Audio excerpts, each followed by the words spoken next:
Resilient infrastructure looks like community benefits. It looks like communities envisioning projects from the beginning and planning for the next 7 generations, if not more. What would it look like to have water infrastructure centered on justice? Well, to answer that question, I'm gonna go back in time first, because once upon a time in the 70s, our water was filled with sewage and our rivers were on fire.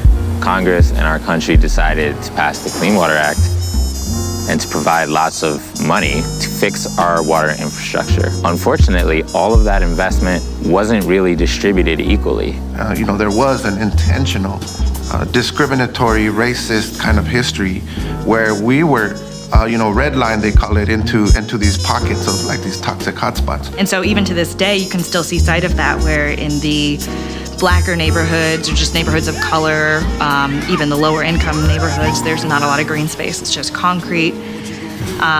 There tends to be more crime, more flooding. Property values are lower. So our role currently is to turn that around. Every decade since the 70s, the federal government has invested less and less and less in water infrastructure until really recently. There's huge investments in infrastructure right now. A lot of it has to do with stormwater capture. We have the capacity to capture that stormwater runoff, put it into the aquifers, slow it down, spread it, sink it into green streets by putting, these beautiful bioswales and like pathways and benches, right?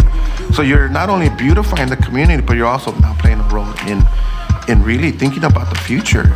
And so what I would love to see, I think what we would all love to see, is honestly more green space in those areas to create a safe place for people to play and recreate. And with that comes crime reduction. With that comes a reduction in urban heat island effect. There are so many benefits to that, health and wellness, for people to just be able to be outside. We want all of them to be able to go to the nearest creek or river, swim in it. We want them to be able to know that the wetlands in their community or outside of their city are helping stop floodwaters when we get storms caused by climate change.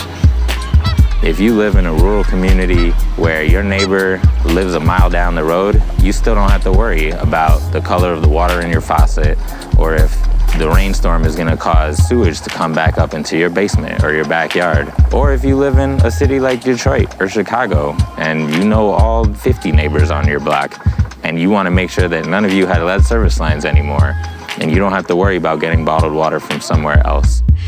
And so it would be nice for people to just have trees, shade where they can walk around and play and walk their dog and, just live. And that's really what we want to see.